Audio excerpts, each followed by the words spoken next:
السلام علیکم دوستو۔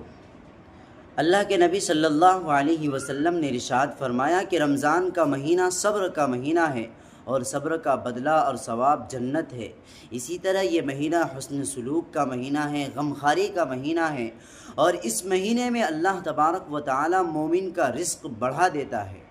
اور فرمایا کہ جو شخص کسی روزے دار کو افطار کراتا ہے تو اللہ تبارک و تعالی اس کو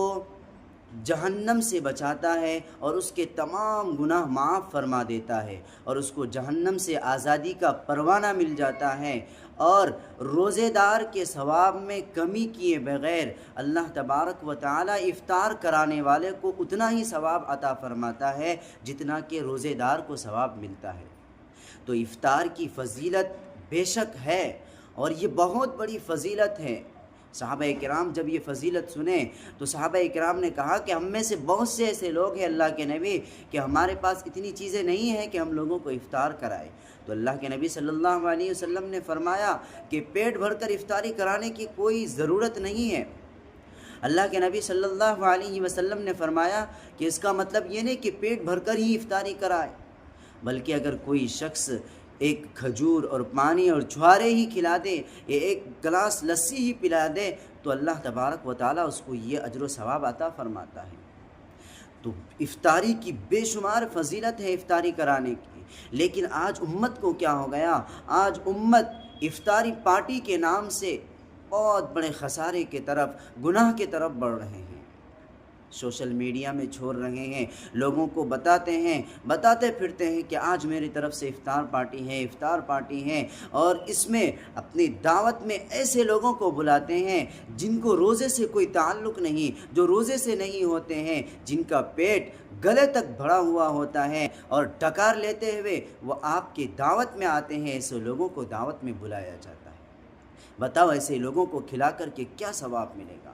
امت کے اور ایسے دعوت کرانے والے کے اڑوس پڑوس میں ایسے لوگ ہوتے ہیں جن کو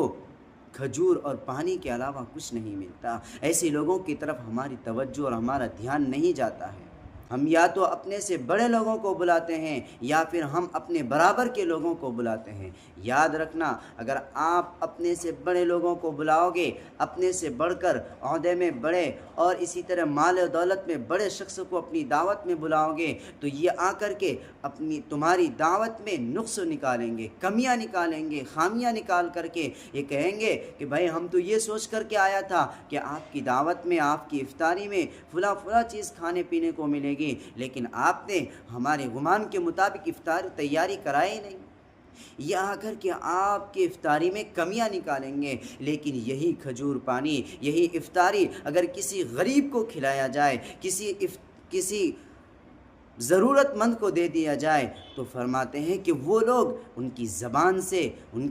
سے دعائیں نکلے گی، ان کی زبان سے آپ کے لیے تعریف کے الفاظ نکلیں گے، ان کی زبان سے آپ کے لیے اچھے کلمات نکلیں گے۔ یہ دعائیں جب کریں گے، اللہ کا شکر ادا کریں گے اور دعائیں کریں گے تو یہ دعائیں آپ کے حق میں قبول ہوگی۔ بجائے آپ ایسے لوگوں کو بلاتے ہیں، اگر ہم پلہ لوگوں کو بلائیں گے تو یہ بھی آ کر کے آپ کی دعوت میں اور آپ کی افطاری میں نقص اور کمیاں نکالیں گے، اس کے علاوہ کچھ نہیں ہوتا ہے۔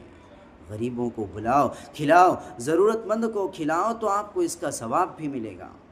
اللہ کے نبی صلی اللہ علیہ وسلم نے ارشاد فرمایا کہ کل قیامت کے دن اللہ تبارک و تعالی ایسے لوگوں کو جس کو مال و دولت دی ہے، جس کو پیسے دیے ہیں، جس کو اتنی مال و دولت دی ہے کہ وہ دوسروں کو کھلا سکے، دوسروں کو پلا سکے، ایسے لوگوں سے اللہ تبارک و تعالی کل پوچھے گا کہ بھائی میں نے تم کو مال و دولت دی تھی، میں نے پیسہ دیا تھا، تو نے مجھے کھانا کیوں نہیں کھلایا جب مجھے بھوک لگی تھی، جب مجھے پیاس لگی تھی تو نے مجھے پانی کیوں نہیں پلایا؟ تو لوگ کہیں گے کہ یا اللہ تو کھاتا پیتا نہیں، ہم تجھے کیسے کھلائیں؟ تو اللہ تبارک و تعالی فرمائے گا کہ آپ کے گھر کے قریب میں، آپ کے پڑوس میں ایک شخص بھوکا تھا جس کو افطاری میں کھجور اور پانی کے علاوہ کچھ نہیں تھا، اسے تو نے نہیں کھلایا، تو نے اسے نہیں کھلایا، گویا مجھے نہیں کھلایا۔ اگر تو اسے کھلاتا تو مجھے کھلاتا، اگر تو اسے پلاتا تو مجھے پلاتا۔ اللہ کے نبی صلی اللہ علیہ وسلم پڑوسی کا حق بیان کرتے ہوئے فرمایا کہ اگر تم گھر میں کوئی ایسی چیز لاؤ، کوئی ایسی چیز پکاؤ جس کی خوشبو پھیل جائے اور پڑوسیوں تک پہنچ جائے، تو آپ اپنے سالن میں، اپنی سبزی میں تھوڑا سا پانی ڈال دیجئے تاکہ اس میں شوربہ بڑھ جائے، اور اگر آپ کھلا نہیں سکے، سبزی اور سالن مکمل نہیں دے سکے، تو کم از کم اس کا شوربہ ان تک پہنچا دو۔ یہاں تک اللہ کے نبی صلی اللہ علیہ وسلم نے پڑوسی کا حق بیان کیا، اور فرمایا کہ اگر تم کوئی پھل خرید کر کے لاؤ اور تم وہ پھل اپنے پڑوسی کو نہیں کھلا سکتے، تو اس کا چھلکا اس کے گھر کے سامنے اس کو دکھا کر کے لے جا کر کے مت پھینکو، بلکہ چھپا کر کے پھینکو، تاکہ اگر وہ دیکھ کر کے ان کو دکھ نہ پہنچے، ان کو یہ احساس نہ ہو کہ اللہ تبارک و تعالیٰ نے ہمیں یہ نعمتیں نہیں دی، ان کو دی، اور ان کا دل دکھ جائے۔ یہاں تک اللہ تبارک و تعالیٰ نے تعلیم دی ہے، لیکن آج امت کو کیا ہو گیا، غریبوں کو، ضرورت مند کو چھوڑ کر کے ایسے لوگوں کو کھلاتے ہیں جن کو کھانے پینے کی کوئی ضرورت، کھلانے پلانے کی کوئی ضرورت نہیں، ان کے پاس مال و دولت ہے، ان کو ساری چیزیں ہیں، اس کے باوجود ہم نام و نمود کے لیے ایسے ہی لوگوں کو بلاتے ہیں۔ قرآن کریم میں فرمایا گیا کہ اللہ کے نبی اور اللہ کے نبی صلی اللہ علیہ وسلم کو ماننے والوں کی شان اور ان کی حالت، ان کی کیفیت یہ ہوتی ہے کہ جب وہ کسی کو کھلاتا، پلاتا اور صدقہ کرتا ہے تو وہ لوگوں کے سامنے ظاہر نہیں کرتا، وہ کہتا ہے انما نطعمکم لوجہ اللہ، کہ ہم جو کھلاتے ہیں یہ اللہ کی خاطر کھلاتے ہیں، اللہ کو راضی کرنے کے لیے کھلاتے ہیں، اور ہم اس لیے کھلاتے ہیں تاکہ اللہ راضی ہو جائے۔ لا نرید منکم جزاء ولا شکورا، ہم تم سے اس کھلانے کا بدلہ نہیں چاہتے،